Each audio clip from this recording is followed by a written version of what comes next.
Ողջույն սիրելի հայրենակիցներ, եթերում Նոյանտապանն է։ Եվ այժմ մենք զրուցելու ենք Հայաստանի ժողովրդական շարժում հասարակական կազմակերպության համակարգող Վազգեն Պետրոսյանի հետ։ Ողջույն եմ, պարոն Պետրոսյան։ Ողջույն։ Շատ շնորհակալ եմ, որ ընդունել եք հրավերը։ Ես մոռացա ներկայացնելուց ասեմ, որ դուք նաև թուրքագետ եք, ճիշտ եմ ասում։ Հայաստան-Թուրքիա հարաբերությունների մասին եւս կխոսենք, բայց սկսենք մեր զրույցը ազգային ժողովի առաջին նիստից 9-րդ գումարման առաջին նիստն է, ձեր տպավորությունները, ավելի լավն է կազմը, թե ոչ, ավելի միտված է աշխատանքին, քան նախկին կազմներ, այդպիսի համեմատություն կարելի անել, թե ոչ, շատերն ասում են կոնֆլիկտային է կազմը, եթե դուք համաձայն եք դրա հետ, այդ ձևակերպման հետ, ապա որն է հիմնական հակադրությունը կողմերի, եթե կա այդպիսի բաժանում։ Գիտեք, երբ երկրին դավաճանում են և երկիրը թուլացնում են ներսից ու նաև ճանաչողական պատերազմ են վարում սեփական ժողովրդի նկատմամբ և ամբողջ միտումը նա է, որ տվյալ ժողովուրդը թուլացնել ու ստորացնել մինչև վերջ, այդ ժամանակ ընտրությունները դառնում են անիմաստ։ Սա այս ընտրությունները 2026 թվականի և 2021 թվականի ընտրությունները այն ընտրություններն էին, որ ընդդիմությունը Հայաստանում կարողացավ հաջողությամբ իր վրա դրված ծրագիրը արևմուտքի կողմից իրականացնել։ Եվ դա այն էր, որ այսօր ժողովուրդը լայն իմաստով մտածում է, որ ավելի շուտ պիտի փոխել ընդդիմությանը, քան թե իշխանությանը։ Սա գերազանց աշխատանք կատարեց ընդդիմությունը դրա համար և արդյունքը տեսնում ենք այն, ինչը որ կա, երբ որևիցե քաղաքական կուսակցություն որոշում է մտնել քաղաքական պայքարի մեջ, պետք է հստակեցնի, թե ինչ է ուզում անել, պետք է ունենա առավելագույն և նվազագույն ծրագրերը, ընդդիմության առավելագույն ծրագիրը ինչ էր, ըստ իրենց հայտարարածի այն էր, որ իրենք ուզում են իրականացնել իշխանափոխություն, բայց ինչպեսի իշխանափոխություն են իրենք ուզում իրականացնել, իրենք ոչ մեկը, բացարձակապես ոչ մեկը չձևակերպեց այդ իշխանափոխությունը։ Արդեն երբ 2020 թվականին դավաճանվեց Հայաստանին և Հայությանը ու վաճառվեց Արցախը 30 արծաթով, շատ պարզ և ակնհայտ էր և այն ժամանակ էր, եթե չսխալվեմ, մարտ ամսին ձեզ մոտ ես հարցազրույցի և խոսում ենք 2021 թվականի ընտրությունների մասին, ասում եմ, որ ընդդիմությունը չի պիտի մասնակցի ընտրություններին, քանի որ եթե մենք պատկերացնում ենք, որ իշխանությունը իր ամբողջ կյանքը, ամբողջ ճակատագիրը բաղկացած այս մի բաժակ ջուրից, իշխանությունը այս մի բաժակը երբեք չի թողնի և ատամներով ամեն ինչով պաշտպանելու է դա։ Եվ դա շատ լավ հասկանում էր Նիկոլը։ Ուստի ընդդիմության վարած քաղաքականությունը և 2021 թվականի ընտրություններ և 2026 թվականի ընտրություններին միտված էր Նիկոլի դիրքերը ավելի ամրապնդելու,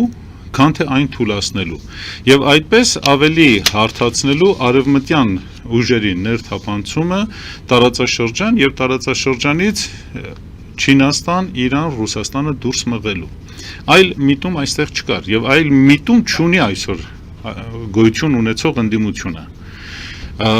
Ուստի այստեղ հիմա կարևոր հարց է, ինչ ազգային ծրագիր ունի ընդդիմությունը։ Չլսեցինք։ Ինչ միջազգային ծրագիր ունի ընդդիմությունը, լոզունգի և խոսքի չափանիշներով մասամբ արտահայտվեց, բայց իրականում այն ինչը որ տեղի ունեցավ, այն էր, որ արևմուտքի ոտնատեղը տարածաշրջանում ավելի ամրապնդվեց։ Այսպիսի իրավիճակում ինչ անելու ընդդիմությունը իշխանության հետ խորհրդարանում, ոչ մի բան, նույն ուղղությամբ են շարժվելու։ Որն է այդ ուղղությունը։ Արևմտյան ուղղություն։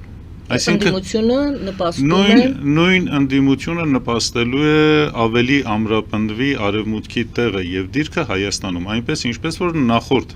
խորհրդարանը այդ դերը իր վրա շատ լավ կատարեց և շատ լավ իրականացրեց։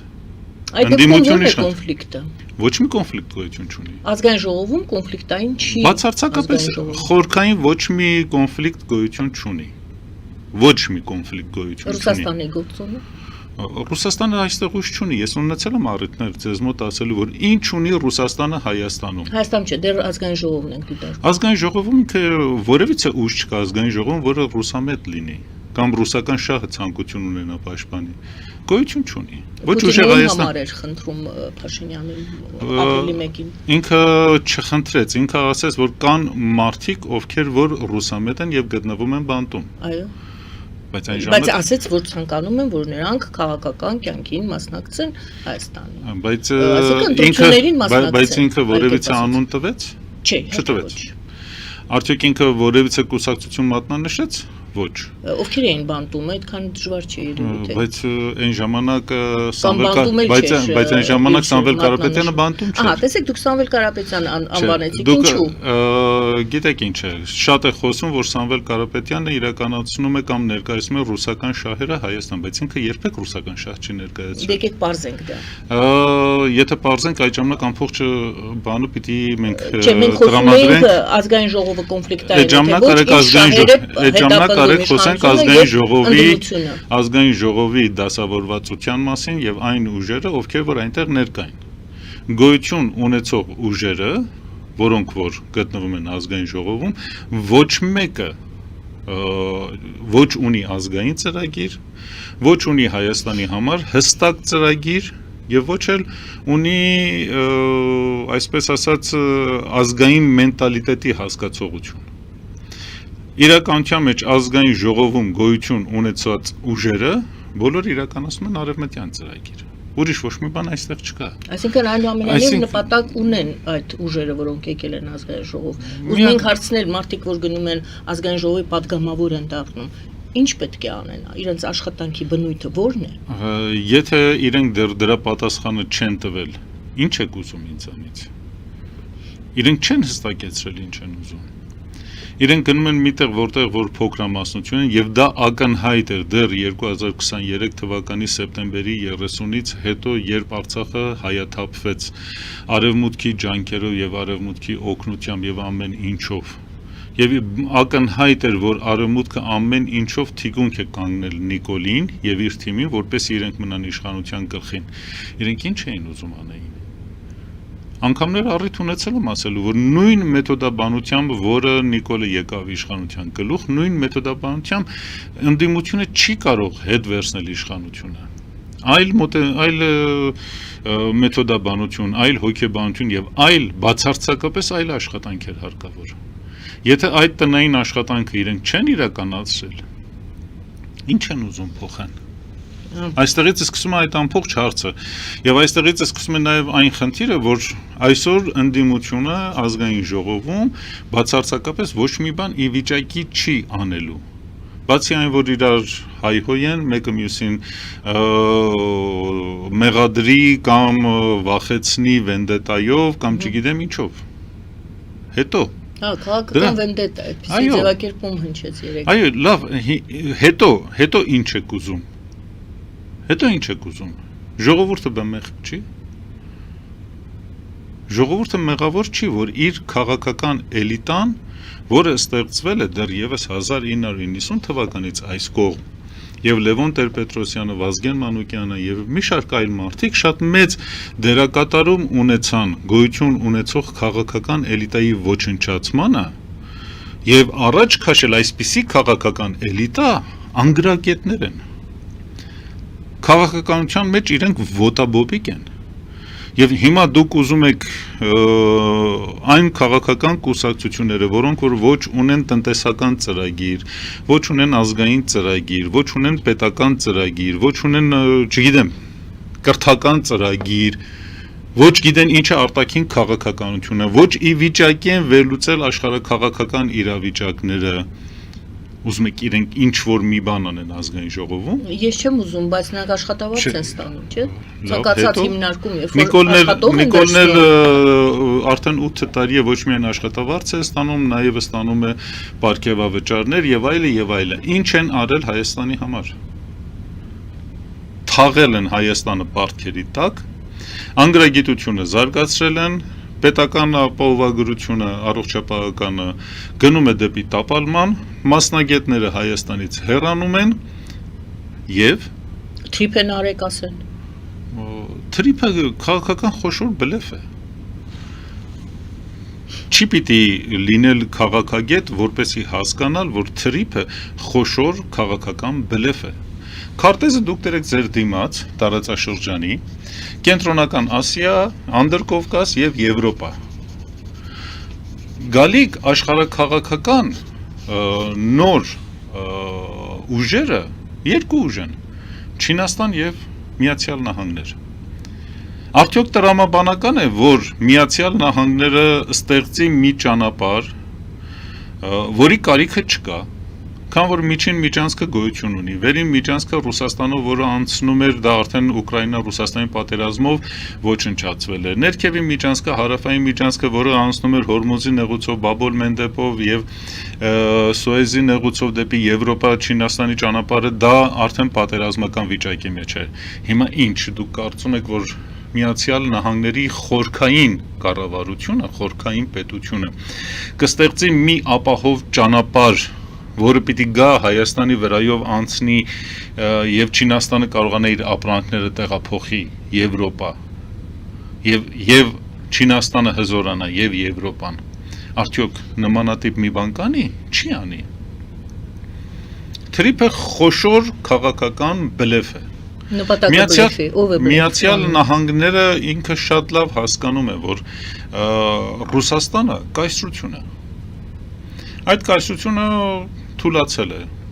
Սովետական միության փլուզումից հետո, ԽՍՀՄ-ի փլուզումից հետո 90 թվականից այս կողմ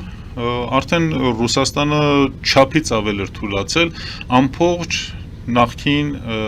իր տարածքներում։ Եվ իրենք ներթափանցեցին այդ տարածքը եւ փորձեցին հնարավորին չափ այս կայսրությանը, որը սպիտակ արջ էր, թուլացնեն։ Քաշեցին եղունգները, քաշեցին ատամները, ամեն ինչ արեցին, բայց այդ սպիտակ արջը դեռ սպիտակ արջ է։ Իր քաշով մեկ ընկնի որևիցե մի պետության վրա, դա կոչնչացնի։ Եվ մենք դա տեսնում ենք Ուկրաինայում։ Ուկրաինայում ամբողջ հավաքական արևմուտքը ավելի քան 52 երկիր օգնում են Ուկրաինային, որպեսզի պատերազմ մղի Ռուսաստանի դեմ։ Եվ այդ պատերազմը իրականության մեջ ոչ թե Ռուսաստանը թուլացնելն է, այլ Չինաստանը թուլացնելն է։ Սա է խնդիրը։ Աշխարհաքաղաքական խաղերը, մանավանդ այսօրվա աշխարհը, որ օր-օրի ավելի փոքրանում է, իրար հետ շահկապված են եւ ունեն տարբեր շերտեր։ Եվ այստեղ է կարևորը դերակատարում ունի Հայաստանը։ Ունեցել եմ առիթ անգամներ ձեզ մոտ ասելու, որ Անդրկովկասը արևելքի եւ արևմուտքի մեջ ընկած դուռն է, իսկ Հայաստան այդ դռան բանալու անցքն է։ Միացյալ Նահանգները շատ լավ հասկանում է, որ ինքը ի վիճակի չի Չինաստանի հետ երկարաժամկետ եւ երկարատև տնտեսական, քաղաքական, հետախուզական եւ այլ տիպի պատերազմ մղելու։ Եվ ինքը շատ լավ հասկանում է, որ ուզի թե չուզի Չինաստանի հետ ինքը հաշվի է նստելու։ Դա ընդհանրապես ժամանակի հարց է, իսկ այդ ժամանակը սարերի հետևում չի։ Ուստի ինքը պիտի փորձի ունենա առևտրի առարկաներ իր ձեռքում։ Այդ առևտրի առարկաներից մեկը Անդրկովկասն է ամբողջությամբ։ Եվ թրիփը այդ, այսպես ասած, Անդրկովկասի ծաղիկներից մեկն է, որը որ պիտի դառնա առևտրի առարկա։ Ինչ է ստանալու դրա դիմաց, Աստված գիտի։ Բայց այդ առևտուրը տեղի է ունենալու։ Եվ արևմուտքը մեր տարածաշրջանից նահանջելու է։ Ուզի թե չուզի։ Ինքը չի կարող մի բարակ կոկորտից կախված մնա, երբ որ հարավում Իրանն է, որը արդեն մոտ 4 ամիս եւ ավել է իրենք պատերազմում են Իրանի դեմ եւ ոչ մի հաջողություն չունեն, հակառակ նրան, որ Իրանի ռազմաքաղաքական ղեկավարության մի մասին իրենք գլխատեցին, ոչնչացրեցին, հակառակ նրան, որ այսօր ամեն օր իրենք հարձակումներ են իրականացնում, բայց Իրանը ոտքի վրա է։ Եվ Իրանը դիմադրում է։ Իսկ հույսիսում Ռուսաստանն է,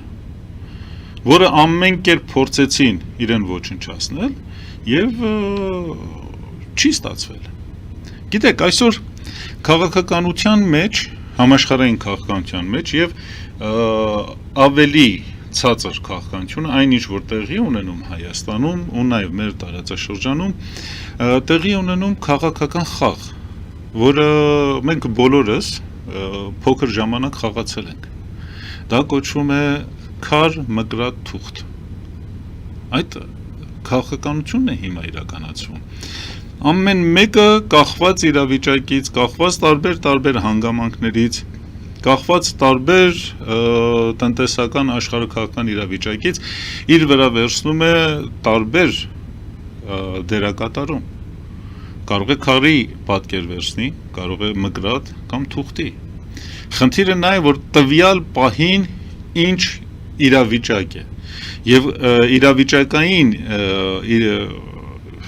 վիճակներից ելնելով փոխում են իրենց խաղերի ձևը։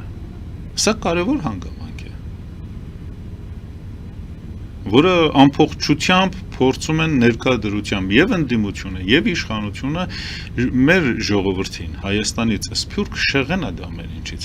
Այսինքն մենք խոսում ենք բավականին բարդ քաղաքական խաղի մասին։ Ընդդիմությունը ի վիճակի այս բարդ խաղը խաղալ։ Անկեղծ ասած չեմ հավատում։ Շատ կուզենայի։ Շատ կուզենայի։ Եվ տարիներ ի վեր իրենց այդ հանդիպումների հարաբերությունների ժամանակ անընդհատ խոսել ենք այս ամեն ինչի մասին, բայց իրենք այլ դերակատարում են վերցել իրենց վրա։ Ինչպիսի դերակատար։ Իրենք կարծում են, որ արևմուտքին դուր գալով իրենք կկարողանան գալ իշխանության գլուխ, բայց իշխանության գլուխ գալուց հետո իրենք ինչ են անելու։ Եթե արևմուտքն է իրենց բերելու իշխանության գլուխ,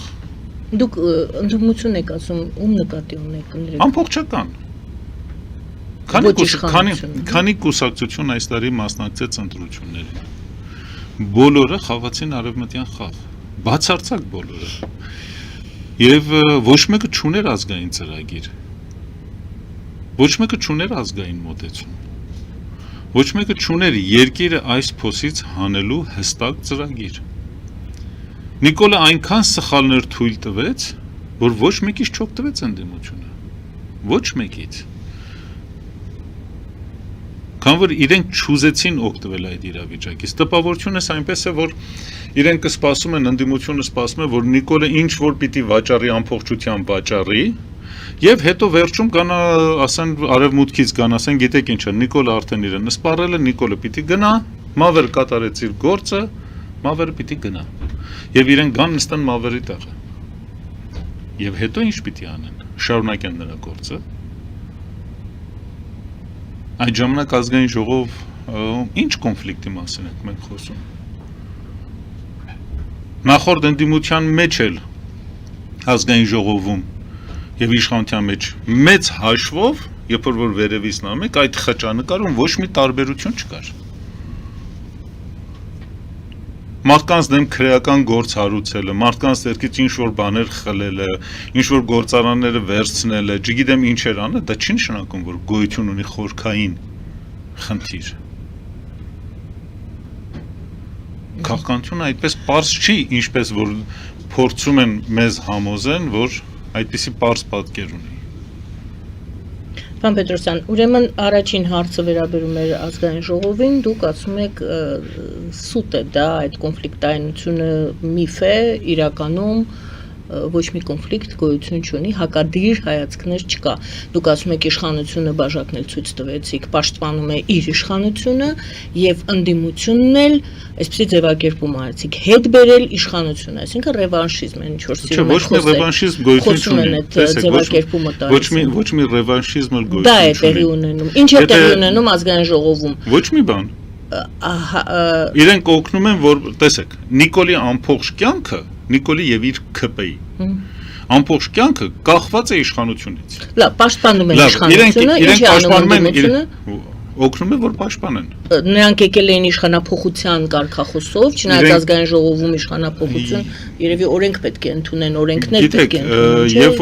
որ դուք մտնում եք քաղաքական պայքարի մեջ եւ ասում եք, որ ես ուզում եմ վերցնեմ իշխանությունը, դուք հստակեցնում եք, թե ինչ ձևի մեջ եք ուզում վերցնեք։ Եթե դուք գիտեք, որ գոյություն ունեցող իշխանությունը ատամներով պաշտպանելու է իշխանությանը, եւ ամեն ինչ ինքը թույլ է տալու իրեն, եւ արևմուտքը այդ ամեն ինչը օրինականացնելու է, այդ ժամանակ դուք այսօրվա կիրառված մեթոդներով չեք կարող իրականացնել իշխանափոխություն։ Այսինքն դու քննադատում եք ընդդիմության, ասում եք դու իշխանափոխություն ես ուզում անել, բայց գրագետ չես անում դա։ Ես ոչ թե քննադատում եմ, ասում եմ, որ գոյություն չունի ընդդիմություն։ Եթե գոյություն ունի ընդդիմություն, ընդդիմությունը պետք է հստակեցնի իր կրթական, տնտեսական, ազգային, արտաքին քաղաքականության եւ անվտանգային հայեցակարգը։ Եթե չէ, ինքը ինչ տարբերություն ունի իշխանության հետ։ Ոչ մի։ Եթե դուք հայեցակարգային որևիցե փոփոխություն չեք առաջարկում եւ ընդամենը սահմանափակվում եք լոզունգներով եւ ինչ որ խոսքերով, որի տակ ոչ մի հիմք չկա, դուք ինչ եք սպասում։ Երկիրը առաջընթաց հեռանկար ունի դեպի Երկիրը եթե այսօրվա իրավիճակի մեջ այնինչ որ կա, երկիրը իր տեղում դոփելու է եւ ավելի է թաղվելու պարտքերի մեջ։ Այնպես ինչպես որ մենք 2018 թվականից այս կողմ ընդամենը տեղում դոփացել ենք, բայց աշխարհը առաջ է գնացել։ Ուստի մենք հետ ենք ընկել աշխարհից։ Մենք մեր տեղում ենք մնացել, ոչ մի փոփոխություն չկա։ Եվ հեռանկարում էլ չլինի, եթե մեր ընդդիմությունը այդպեսին է եւ ազգային ժողովի դասավորվածությունը Սուրբ տեղը երբեք դատարկ չի մնում։ Լավ, դրա հույսին ենք արդեն քանի ամիս է, քանի տարի է։ Գիտեք, հույսը նաեւ կարեւոր հանգամանք է, որ ինքը դանդաղ է առաջ գալիս, բայց հաստատակամ է լինում։ Այն ինչ որ իրականացվեց Հայաստանի եւ հայ ժողովրդի դեմ 35 տարի շարունակ ճանաչողական պատերազմի միջոցով, որտեղ որ փորձեցին հայ ժողովրդի ճանաչողությունը եւ աշխարհընկալումը փոխել եւ Թուրքին բերել սարքել հայ ժողովրդի բարեկամ ու չի ստացվել մինչ օրս։ Եվ այսօր այդ դերակատարումը վերցրել է գոյություն ունեցող քաղաքական էլիտան եւ ուզում է ցույց տալ, որ ժողովուրդը իր հետևից գնում է, բայց այդպես չի։ Այդպես չի։ Ամենավառ օրինակը բերեմ, որը կատաղացրել է բոլորին, եւ Արևմուտքին, եւ Նիկոլին, եւ բոլորին, այն պարզ օրինակն էր, երբ Ադրբեջանից վառելանյութ եկավ Հայաստան եւ ասացին շատ ավելի էժան են վաճառելու։ Այդ վառելանյութը ոչ մեկը չառավ։ Այդ վառելանյութը պարտադրեցին պետական համակարգին եւ պետական համակարգը գնեց։ Սա է իրականությունը։ Հայ ժողովուրդը խորքային ժողովուրդ է։ Եթե չէ, մի քանի հազար տարի չէր կարող գոյատևել։ Հայ ժողովուրդը շատ լավ է հասկանում, ով է իր թշնամին, ով է իր բարեկամը։ Բայց երբ տեսնում է, որ դաշտում նույն խամաճիկներն են խաղում եւ բոլորը կառավարվում են վերևից, նույն անձի կողմից, եւ այդ խամաճիկները կոչվում են ընդդիմություն եւ իշխանություն, ինչ պիտի անի ժողովուրդը։ Պարոն Պետրոսյան, ձեր հասարակական կազմակերպությունը անվանվում է հետեւյալ ձևով. նա ժողովրդական շարժում է։ Ժողովրդական շարժումի մեջ քաղաքական երանգ կա։ Միանշանակ։ Որ դաշտում եք դուք ձեզ դիրքավորում իշխանություն, ընդդիմություն տարբերակների մեջ կամ երրորդ ինչ որ ուժ եք դուք, եթե այսօրվա ընդդիմության եւ իշխանության դաշտի մեջ նայենք, մենք ոչ մեկի հետ էլ չենք։ Մենք հասարակական կազմակերպություն ենք, շարժում եք դուք, ինչ շարժում է դա։ Առիթ ունեցել ենք մեկ անգամ շատ երկար խոսենք այդ ամեն ինչի մասին, բայց նորից կարճ Չէ, այս նույն ձևակերպման մեջ, որ ընդդիմություն չկա եւ ընդդիմությունը եւ իշխանությունը նույն դաշտում են աշխատում, նույն նպատակներն են հետապնդում, այն է, եթե ես ճիշտ հասկացա, ամրապնդել կամա թե ակամա, այստեղ ես ակամա տարբերակնել եմ թույլ տալիս ինձ հարցից մեջ նշել, կամա թե ակամա արևմուտքը բերելով տարածաշրջան։ Ճիշտ հասկացա։ Հիմա դուք որտեղ եք եւ դուք ինչ եք անում։ Մենք մեր գործունեությունը սկսել ենք դեռևս 1994 թվականից, երբ ես եկա Հայաստան։ Այն ժամանակ ես ծագումով պարսկահայ եմ։ բայց այն ժամանակ Եվրոպայում էի եւ Եվրոպայից եկա Հայաստան 94 թվականի ապրիլի 3-ին այն ժամանակ մենք կազմակերպում էինք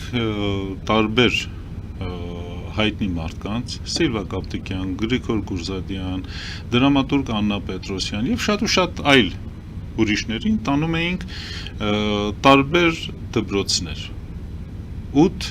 9 եւ 10-րդ դասարանի աշակերտների հետ հանդիպումների եւ մենք շատ լավ հասկանում էինք որ տեղի ունենում ճանաչողական պատերազմ մեր ժողովրդի դեմ եւ դրա դեմ առնելու ամենալավ միջոցը երիտասարդներին բանիմաց դարձնելն էր իրենց կրթելը այն ժամանակ շատ լավ կհիշեք որ իշխանությունները Լևոն Տեր-Պետրոսյանի ժամանակ իրենք դեմ էին ազգային որևիցե մոտեցմանը կամ մտածելակերպին այո եւ իրենից հետո նույն գիծը շարունակեց Ռոբերտ Քոչարյանը ավելի խորացրեց Սերժ Սարգսյանը եւ հիմա արդեն չեն խոսում դրա մասին մենք փորձեցինք դիմագրավել այդ ամեն ինչին մեր ունեցած համեստ ուժերով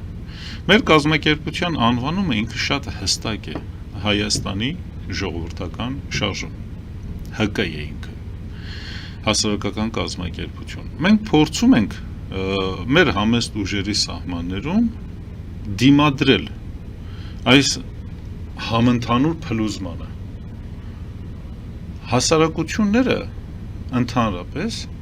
ցանկացած հասարակություն կապ չունի հայկականը թուրքական է, ռուսական է, պարսկական է, չինական է, ինչ ուզում է լինի ցանկացած հասարակություն ինքը գնում է իր էլիտայի հետևից Հայաստանում ջանք չխնայվեց այդ էլիտան ոչնչացնելու եւ էլիտան լռեցնելու արդյունքում ստեղծեցին այնպիսի իրավիճակ որ վախի մթնոլորտ է տիրում Հայաստանում եւ այն մարդիկ ովքեր որ ի վիճակի են խոսելու իրենք նախընտրում են որ լռեն եւ լինել դիտորդ քան գործող անձ եւ դա այն պատճառով է որ իրենք տեսնում են իրենցից ավելի հզոր տնտեսական կարողություն ունեցող մարդիկ կամ պաշտոններ ունեցող մարդիկ հարվածի տակ են հայտնվում իսկ այդ մարդիկ չունեն այդ հնարավորությունները իրենց հնարավորությունները սահմանափակ է ուստի իրենք իրենց ընտանիքի հոգսերը ապահովելու եւ մնացած ամեն ինչը ապահովելու համար իրենք լռում են եւ դառնում են կղզիակներ հիմա Հայաստանի այն էլիտան որը ունի հնարավորություն երկիր այս վիճակից հանի ինքը լռում է մենք փորձում ենք լինել այս համընդհանուր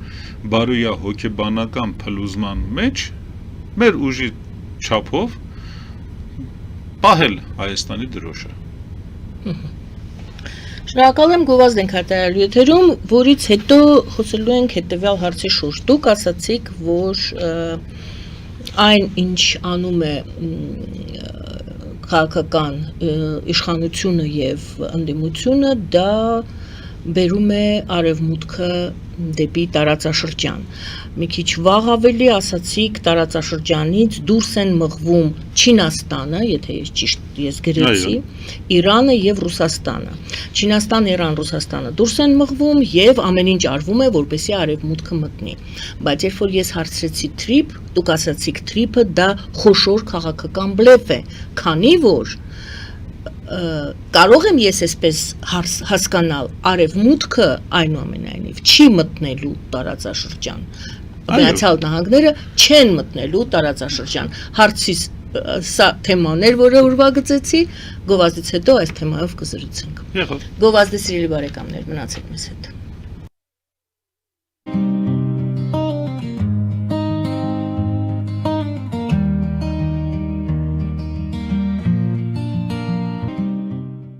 Ֆելիչե ժամանակակից ատամնաբուժական կլինիկա Այստեղ հարմարավետությունն ու խնամքն առաջնային են Այստեղ կիրառվում են ատամնաբուժական ամենաժամանակակից տեխնոլոգիաներ, ճշգրիտ ախտորոշում, արդյունավետ բուժում, նուրբ փորձառություն եւ անհատական մոտեցում։ Սկսած սովորական մանրուքներից մինչև առաջադեմ ընթացակարգեր, այստեղ դուք գտնվում եք բարձր որակավորում ունեցող եւ փորձառու ատամնաբուժական մասնագետների ձեռքերում։ Մեր բարեկամական եւ հյուրընկալ անձնակազմն այստեղ է յուրաքանչյուր այցը հաճելի դարձնելու համար։ Ֆելիչե, ձեր առողջ եւ ամենաերջանիկ շպիտը սկսվում է այստեղից։ Եկեք եւ բացահայտեք նորարարության, փորձագիտության եւ կարեկցանքի կատարյալ համադրությունը։ Երևան Փոստը Գրանադա Հյուզում տեղեկացնում է։ Դրամական փոխանցումներ 1%-ով։ Օդանավով 1 պաունդը 2.99։ Նավով ուղարկեք 1 արկղ, երկրորդ արկղը անվճար։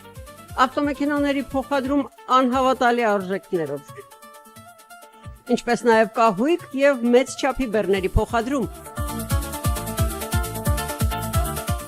Jackpot հագուստի խանութը երկրորդ մասնաճյուղն է բացել Գլենդելի սրտում, որտեղ կարող եք ձեռք բերել եվրոպական եւ ամերիկյան ընտիր հագուստեղեն, կոշկեղեն, աքսեսուարներ, պայուսակներ ամենահարմար արժեքներով։ Նաև կարող եք ցանկացած ապրանք պատվիրել եւ ձեռք բերել կարճ ժամանակում։ Jackpot-ի Գլենդելի հասցեն է 1135 North Pacific Avenue, հեռախոս 818 813 2252։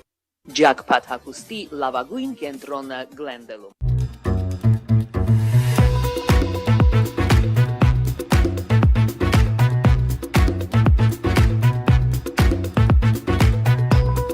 Արարատ ռեստորան, ընտանեկան եւ ընկերական ժամանցի լավագույն հասցե, սիրված արտիստներ, հյուրընկալ մթնոլորտ, հարուստ ճաշացան, անմահական խորտիկներ, Արարատ ռեստորան, հասցեն անփոփոխ, սիրով սպասում ենք ձեզ։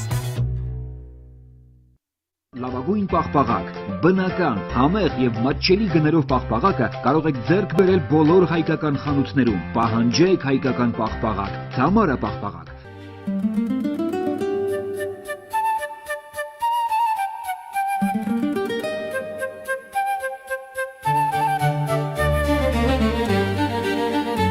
Նոյան տապան տպարան, Նոյան տապան հրատարակչություն, շարվածքից մինչև տպագրում, զանգահարեք, գրեք, այցելեք, միասին պատրաստենք ձեր գիրքը, ամսագիրը կամ թերթը, որտեղ նշվելու է, տպագրված է Նոյան տապանում։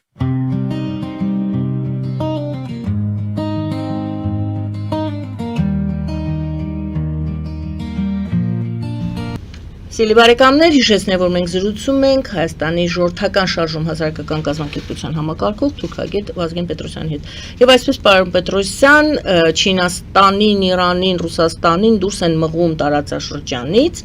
մեր քաղաքական էլիտան եւ իշխանությունները եւ ընդդիմությունը ըստ ձեզ, այնինչ եւ ճանապարհ են բացում Եվրոպայի եւ Միացյալ Նահանգների համար, այնինչ ոչ Եվրոպան, ոչ Միացյալ Նահանգները, չգիտեմ, շանս չունեն, թե շահագրգռվածություն չունեն, հնարավորություն չունեն մտնելու տարածաշրջան եւ թրիպը դուք անվանեցիք խոշոր քաղաքական բլեֆ։ Հարցս այն է, ճիշտ ձևակերպեցի, թե ոչ առաջին հատվածում ձեր միտքը եւ եթե քաղաքական բլեֆ է, ում կողմից է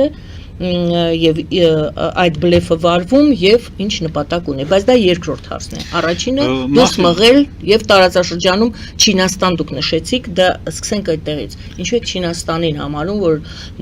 Չինաստանը մեր տարածաշրջանում է եւ դուրս է մղվում։ Մինչև արդեն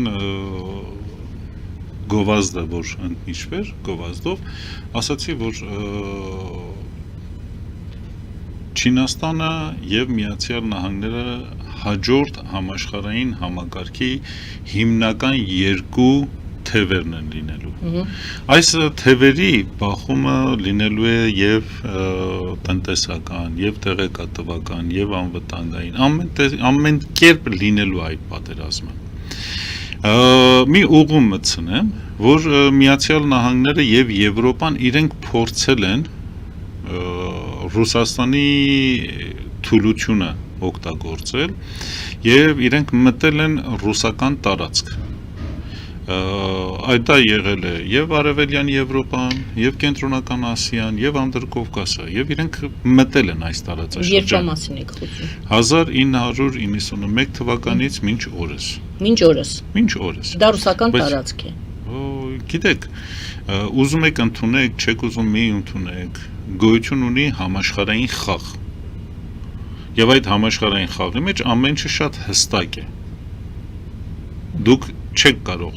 այդ խաղը խառնեք իրար։ Այնպես ինչպես որ դեռևս 1570-ական թվականների վերջից մինչ օրս աշխարհը Վեստֆալյան համաձայնագրով առաջնորդվում է եւ գնում է առաջ, 500 տարի է լրանում։ Այսինքն այդ իրավիճակը կայուն է։ Հիմա դուք ինչ ուզում եք արեք, այդ իրավիճակն է։ Այսինքն մենք խոսում ենք հզոր պետությունների անվտանգային եւ շահերի տարածաշրջանների մասին։ Այնպես ինչպես որ Միացյալ Նահանգների խորքային պետությունը իշխանության բերեց Թրամփի նման մեկին, որը ավելի շատ աղմկում է, քան պետք է, եւ այդ աղմուկը, այդ քաոսային իրավիճակը, որը Թրամփը ստեղծում է, ունի ընդամենը մեկ նպատակ՝ շեղել ամբողջ աշխարհին Միացյալ Նահանգների իրական ծրագրերից, ուրիշ ոչ մի բան չկա։ Միացյալ Նահանգներում որ մի նախագահն է եղել իր գլխի տերը, որ Թրամփը ուզենա լինի, ոչ մեկը։ Միակ մարդը, որ փորձեց մի քիչ դուրս գա այդ խորքային պետության ազդեցության տակից, սպանվեց Քենեդին։ Հետո էլ իր եղբորը սպանեցին գլխավոր դատախազին։ Այնպես որ երբ որ խոսում ենք պետությունների մասին, մանավանդ համաշխարհային չափանիշներով, պետք է հասկանանք ինչի մասին ենք խոսում։ Այդտեղ սիրել կամ չսիրելը այդքան էլ դերակատար չի։ Իսկ ինչ որ տեղի ունենում այսօր, հետևյալ պատկերն ունի։ Ռուսաստանը եւ Եվրոպան իրար հետ զբաղեցրեցին Ուկրաինայով։ Ամբողջ Եվրոպան եւ արևմտյան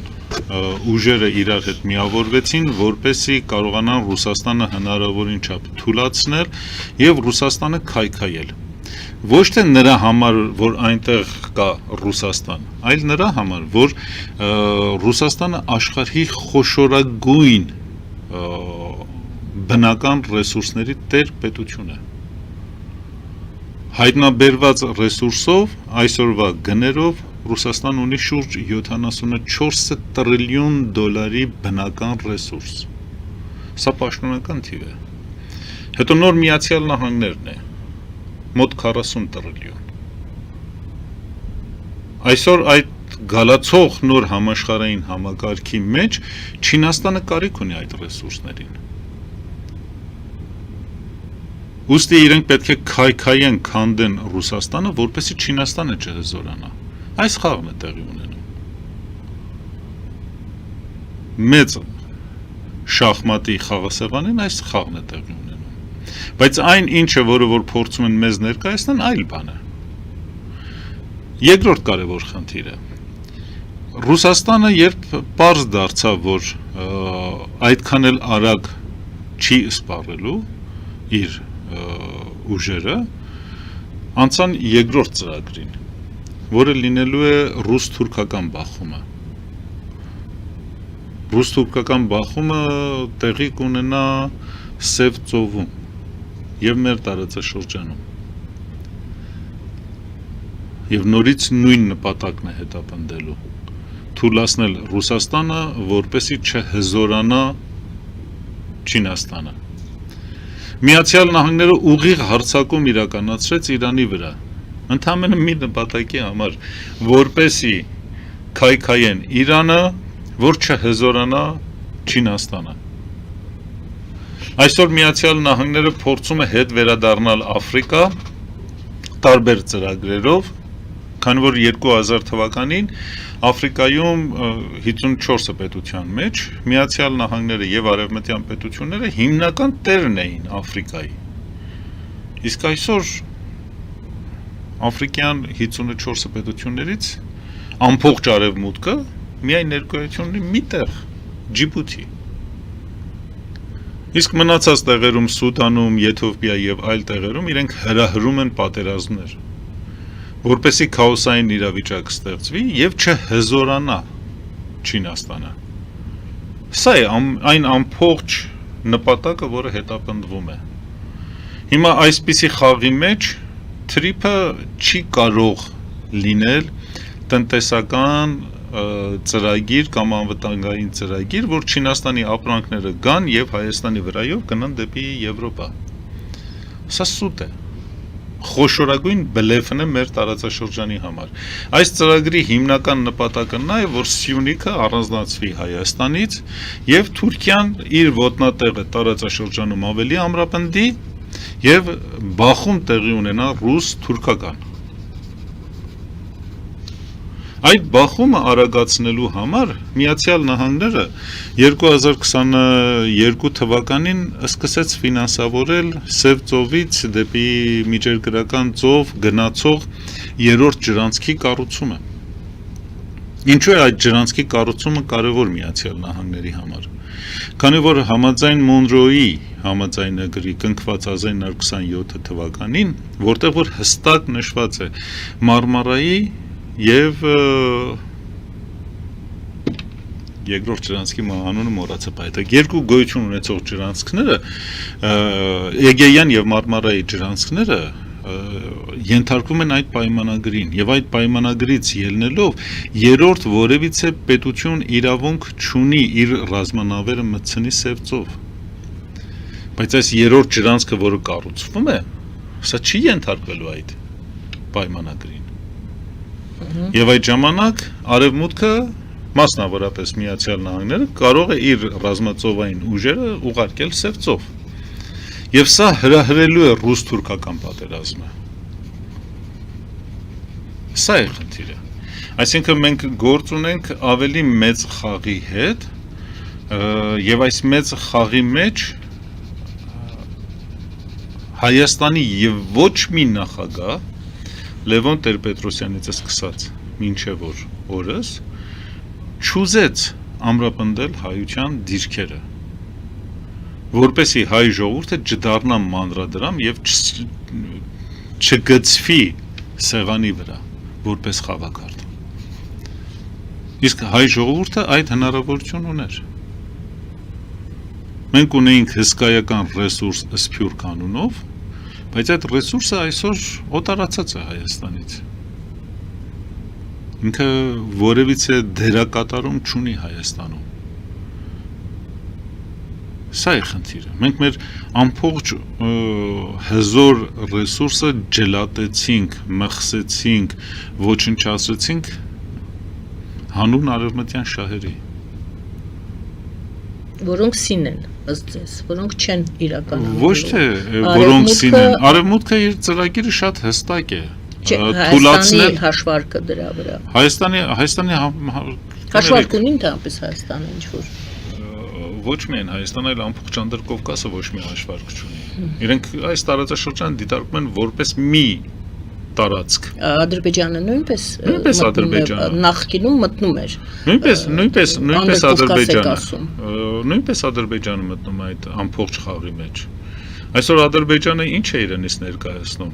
Իրականության մեջ ընդամենը մի հենակետ որին արհեստականորեն հզորացրեցին Արցախը իրեն նվիրելով, որպեսի իրենից օգտագործեն եւ Իրանի դեմ հրթիռներ եւ օդանավներ ուղարկելու եւ ռմբակոծելու եւ Կասպից ծովում ստեղծել անկայուն իրավիճակ։ Ուրիշ ինչ դերակատարում ունի Ադրբեջանը։ Ոչ մի։ Արդյոք Ադրբեջանը ունի Եվրոպայի անվտանգության, էներգետիկ անվտանգության մեջ ինչ որ տեղ ու դեր շատ փոքր։ Մինչև ուկրաինական պատերազմը Եվրոպան իր նավթի եւ գազի մոտ 48%, մոտ կեսը ստանում էր Ռուսաստանից։ Տարեկան ստանում էր մոտ շուրջ կլորացրած թվով 150 միլիարդ խորանարդ մետր գազ։ Հիմա Բաքվի խողովակներով ինչքան գազ է գնում դեպի Եվրոպա։ Առավելագույնը 10 միլիարդ։ Որի մեծ մասը նորից ռուսական է։ 1/15-ի մասին ենք մենք խոսում։ Սա թիվ չի Եվրոպայի էներգետիկ անվտանգության մեջ։ Էլ ինչ է գնում Ադրբեջանի վրայով դեպի Եվրոպա։ Նավթ։ Այդ նավթի մաքուր կեսը գնում է Իսրայելը։ Մնացածը քանի 100,000 բարել է։ Օրեկան ամբողջ աշխարհում վաճառվում է 120 միլիոն բարել նավթ։ Սա աշխարհի պահանջարկն է։ Ինչքան նավթ է ուղարկում այդտեղից դեպի Եվրոպա։ 1 միլիոն։ Պարոն Պետրոսյան, ձեր այս հատվածի պատասխանը սկսեցիք հետևյալ ձևակերպումով՝ արևմուտքը մտել է Ռուսաստանի տարածք։ Այո։ Եկեք վերադառնանք այդ ձևակերպմանը եւ շարունակենք հետևյալ հարցով։ Ադրբեջանը դիտարկվում է Թուրքիայի սատելիտ, այսպես ասած, թե Ռուսաստանի տարածք եւ այժմ այդ ներխուժումը արևմուտքի ըստ ձեզ Ռուսաստանի տարածք, որը դուք նշեցիք, որ Անդրկովկասը հիմա հարավային Կովկաս են ասում, եւս այդ տարածքում է, արդյոք հաջողությամբ է ներխուժում արևմուտքը Ռուսաստանի տարածք, եթե դա այդպես է ձևակերպում, դուք ասում եք գոտիների է բաժանված աշխարհը եւ սա համարվում է Ռուսաստանի տարածք։ Ադրբեջանի գործոնը եւ հետո դեռևս 1985 թվականից արևմուտքը մասնավորապես Միացյալ Նահանգները սկսեց ներթափանցել ռուսական բոլոր տարածքները, քանի որ Ռուսաստանը թուլացել էր եւ այդ թուլությունից պետք է օգտվեր Միացյալ Նահանգները մինչեւ վերջ եւ իրենք օգտագործեցին իրենց փափուկ ուժը, հասարակական կազմակերպությունները, լրատվամիջոցները եւ այլ ուժերը, որը կարող էին օգտագործել։ Եվ իրենք այդ փափուկ ուժի կիրառմամբ Ռուսաստանին հնարավորին չափ թուլացրեցին իր շրջակա միջավայրի մեջ, որը կոչվում էր Կենտրոնական Ասիա, որը կոչվում էր Անդրկովկաս, որը կոչվում էր Արևելյան Եվրոպա։ Եվ իրենք թուլացրեցին, եւ փաստացի իրենք կարողացան դուրս մղել այդ ամեն ինչից։ Մեր տարածաշրջանում բոլորս լավ կհիշենք, որ դեռևս 1993 թվականի վերջավորությամբ հայկական զորքերը ի վիճակի էին գրավել Նախիջևանը, քանի որ այնտեղ ոչ զորք կար, ոչ մարդ կար, ոչ էլ ուրիշ մի բան, եւ դատարկվել էր այդ տարածաշրջանը։ Բայց այն ժամանակ Ժիրար Լիբարիտյանի եւ Լևոն Տեր-Պետրոսյանի ջանքերով չիրականացվեց Նախիջևանի ազատագրումը։ Նախիջևանի կարևորությունը ռազմավարական առումով շատ ավելի կարևոր էր, քան թե Արցախը։ Բայց դա իրենք թույլ չտվեցին, քանի որ Միացյալ Նահանգների դեսպանը Հայաստանում դա թույլ չէր տալիս։ Իսկ եթե այն ժամանակ ազատագրվեր Նախիջևանը, այսօր մենք այս իրավիճակը չէինք ունենա։ Մեր տեղը, դիրքը, ամեն ինչը տարածաշրջանում այլ պատկեր կունենար։ Եվ այսպիսի ստորացած վիճակում չէինք լինի։ Ուստի այն ինչ որ արեցին այն ժամանակվա քաղաքական ղեկավարությունը, քանդեցին հայկական ամբողջ պաշտպանական համակարգը։ Եվ որպես, այսպես ասած, ժամանակավոր նվեր մեզ հանձնեցին Արցախը։ Եվ հետո մեր ձեռքից առան 5000 կորուստով։ Դուք կարծում եք Լևոն Տեր-Պետրոսյանը կամ Սերժ Սարգսյանը չէր հասկանում սա, իրենք շատ լավ էին հասկանում։ Իրենք էին դա իրականացնում։ Ռոբերտ Քոչարյանը դա չէր հասկանում, ինքը շատ լավ էր հասկանում։ Շատ էլ որ ինքը դաշտային հրամանատար է։ Բայց վերջորոշու ինքը տեսնում է խաղադաշտում ինչպիսի տեղաշարժեր կան։ Միացյալ Նահանգները միշտ խուսափում է հզոր պետությունների հետ ուղիղ առճակատումից։ Դրա համար ինքը Եվրոպային է քաջալերում կռվել Ռուսաստանի հետ, Տայվանին, Ճապոնիային է քաջալերում կռվեն Չինաստանի հետ։ Ինքը ուղիղ պատերազմի մեջ մտավ Իրանի հետ, քանի որ իր հաշվարկներով կարող էր Իրանը շատ արագ վերացնել եւ քաոսային իրավիճակ ստեղծել Իրանում։ Բայց այդպես չեղավ։ Եվ հիմա քաջալերում է արաբական Պարսից ծոցի շուրջ գոյություն ունեցող արաբական երկրներին, որպեսզի իրենք հարձակվեն Իրանի վրա եւ ինքը դուրս գա այդ ուղիղ առճակատումից։ Նույնպես ներկայդրությամբ Միացյալ Նահանգները փորձում է արհեստականորեն Թուրքիայի համար ստեղծել հեղինակություն արաբական երկրներում, որ իբր թե Թուրքիա-Իսրայել հակասություն կա, բայց ոչ մի հակասություն գոյություն չունի, ոչ մի խորքային հակասություն չկա։ Շատ էլ որ իրար հայհոյում են Էրդողանն ու Նաթանյահուն։ Դե եղել է միշտ էլ Ադրբեջանը Թուրքիայից սիրում է, թե Ռուսաստանի տարածքում է գոտին բաժանված։ Ադրբեջանը, ինչպես Հայաստանը, ինչպես Վրաստանը, իրենք ուզում են գնալ դեպի արևմուտք, բայց իրենք շատ լավ հասկանում են, որ իրենք գտնվում են սպիտակ արջի թաթի տակ։ Այնպես ինչպես որ 1918-ից 20 թվականը արևմուտքը կարողացավ համոզել Հայաստանի այն ժամանակվա իշխանություններին դաշնակցությանը, որ հանձնի Կարսը, այսօր Նիկոլը նույնպես հանձնեց Շուշին եւ Արցախը, եւ պայքար մղել սովետական ուժերի դեմ, որի արդյունքում մենք տարածքներ կորցրեցինք, Նախիջևանը մեր ձեռքից առան, Արցախը վերցրեցին, նույնն էլ հիմա են արում, նույնն էլ հայ քաղաքական գոյություն ունեցող այսօրվա էլիտան իշխանությունները համոզված են, որ արևմտյան նավատորմը բարձրանալու է Մասիս սարերը։ Հիմա դրոններով են գալիս, ոչ թե ներքևից են բարձրանում։ Բայց իրավիճակը նույնն է։ Վերևից են թռնում։ Բայց իրավիճակը նույնն է։ Ոչ մի բան չի փոխվել։ Վերջի 500 տարվա ընթացքում աշխարհում ոչ մի բան չի փոխվել։ Աշխարհի ուժերի դասավորվածությունը վերջի 500 տարվա ընթացքում եւ խնդիրները նույնն են մնացել։ Տիրանալ այլ պետությունների բնական ռեսուրսներին։ Ուրիշ ոչ մի բան չկա։ Ուստի որպես ավարտ, դուք ինչպես կվարեիք արտաքին քաղաքականությունը Հայաստանի այս իրավիճակում։ Մինչև որ արտաքին քաղաքականության վարելը, սկզբից մենք կփոխեինք կրթական համակարգ։ Կհստակեցնեինք Հայաստանի անվտանգային համակարգը։ Կհստակեցնեինք Հայաստանի տնտեսական համակարգը։ Սրանք ոչ մեկը հեծանիվ օրինել չի, հա։ Բոլոր կան։ Եվ այնպես չի, որ մենք ենք ստեղծել կամ բան ենք արել։ Ոչ, դեռևս ստեղծվել էր 60-ական թվականի սովետական Հայաստանի քաղաքական էլիտայի կողմից։ Եվ ինքը շատ հստակ ու շատ ազգային ծրագիր էր, բայց իրենք այդ ամեն ինչը քողարկեցին կոմունիզմի զարգացման տակ։ Եվ հետո վերջը մենք գանք անվտանգության, արտաքին քաղաքականության հետ։ Քանի որ եթե դուք ուզում եք վարել ինքնուրույն արտաքին քաղաքականություն, ինչ որ չափով, ինքնուրույն կամ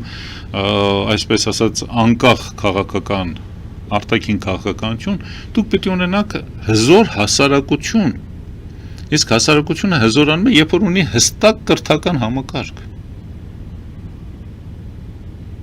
Եթե դուք ջլատված եք ներսից, ինչ արտաքին քաղաքականության մասին է խոսվում։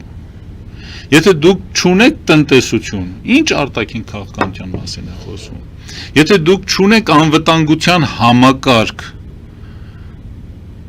ինչ արտաքին քաղաքականության մասին եք խոսում, կներեք։ Արեք մենք մեզ չխաբենք, երազախաբությամբ չզբաղվենք։ Չէ, ես չեմ ուզում այստեղ ավարտել, ուզում եմ վերջին հարցս տալ, բայց նախորդ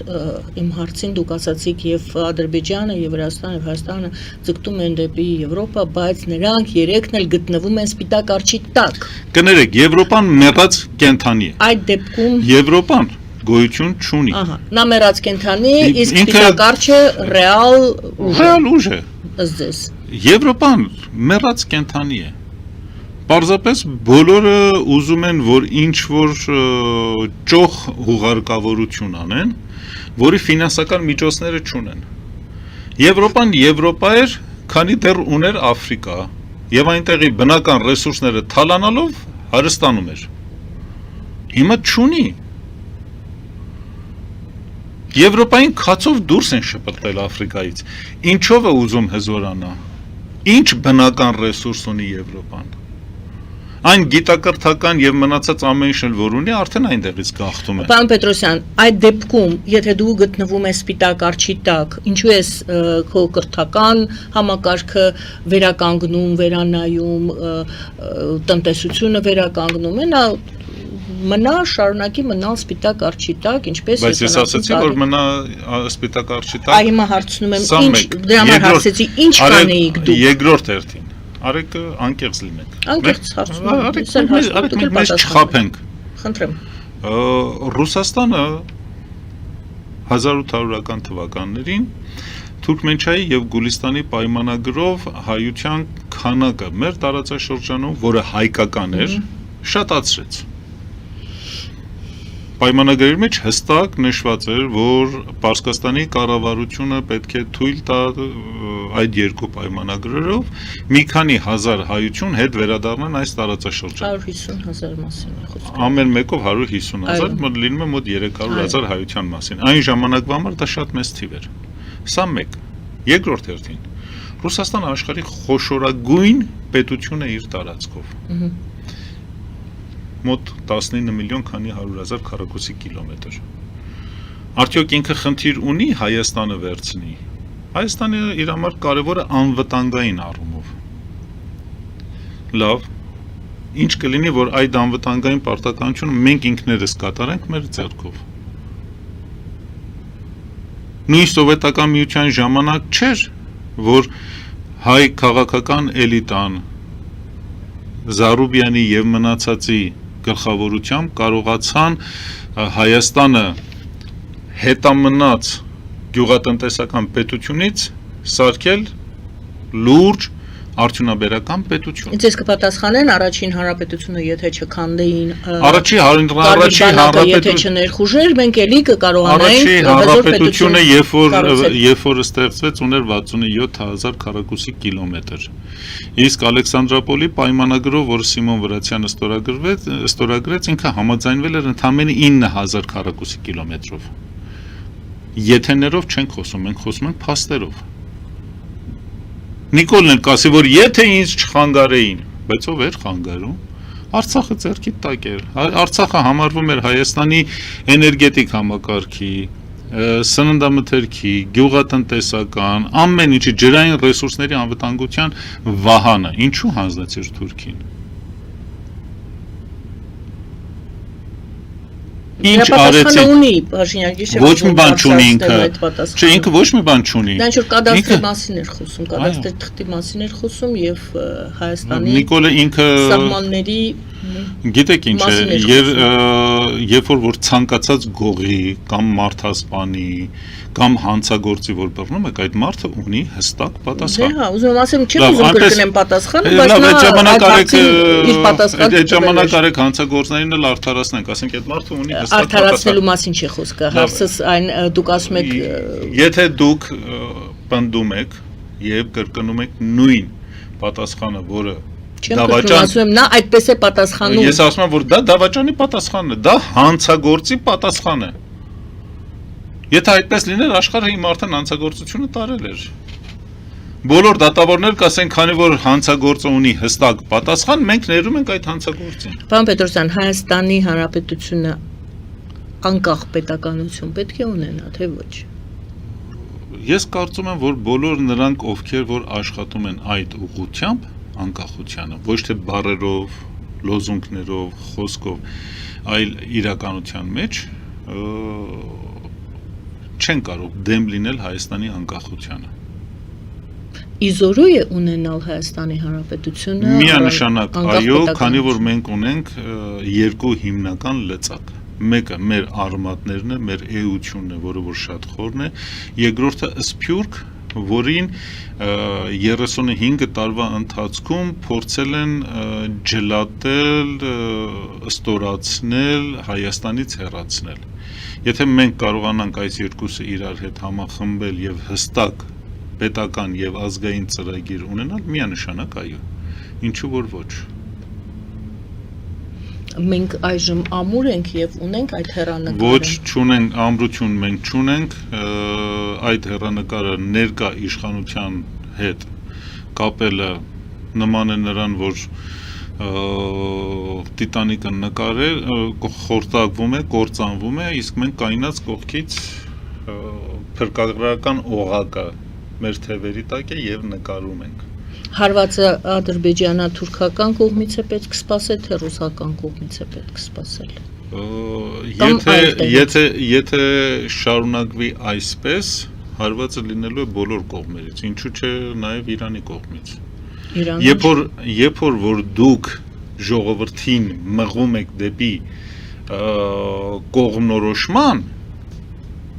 բայց չեք իրեն պարտադրում, որ ինքնորոշվի, այդ ժամանակ լինում է այն քաոսը, որ այսօր կա։ Լևոն Տեր-Պետրոսյանից մինչ օրս բոլոր նախագահները, բոլոր կառավարությունները մղել են հայ ժողովրդին կողմնորոշվելու, բայց ոչ մեկը չի քաջալերել, որ ինքնորոշվենք մենք որպես ազգ, որպես ժողովուրդ, որպես պետություն։ Ինչ է նշանակում ինքնորոշում, չի մղում դեպի ինքնորոշման։ Ինքնորոշումը շատ պարզ բառ է։ Մեր ինքնությանը գնանք։ Մեր արմատներին վերադառնանք, որպեսզի հասկանանք ով ենք, ինչ ենք եւ ինչ նպատակ ունենք այս աշխարհում եւ ինչ ենք ուզում իրականացնել։ Մեզ 35 տարի է ասում են, որ արևելք թե արևմուտք, բայց խնդիրը դրանում չի։ Մեր ինքնությունը ոչնչացնում են բոլորով, սկսած Լևոնից մինչ օրս, ամեն մեկը յուրովի, եւ հետո ասում են կողմնորոշվեք։ Եվ Հայաստանի ժողովրդական շարժում ձեր կողմից համակարգվող հասարակական կազմակերպությունը միտված է հենց այդ գործին։ Փորձում ենք մեր ուժերի չափով ինքնորոշել ժողովրդին։ Շնորհակալ եմ այսօրվա զրույցի համար։ Նույնպես։ Շնորհակալություն սիրելի բարեկամներ, Վազգեն Պետրոսյանն էր մեր զրուցակիցը, Հայաստանի ժողովրդական շարժում հասարակական կազմակերպության համակարգողը։ Մենք հայ-թուրքական հարաբերությունների մասին չհասցրեցինք խոսել, գուցե շուտով ես կրկին հրավիրեմ եւ դուք ակնկալեմ, որ չեք հրաժարվի, մի քիչ ավելի շատ ժամանակ տրամադրենք Հայաստան-Թուրքիա փոխհարաբերություններին, եթե դեմ չի։ Սիրով։ Շնորհակալ կլինեմ։ Զրույցը վարում էր Գայանե Առաքելյանը, բարին ձեզ։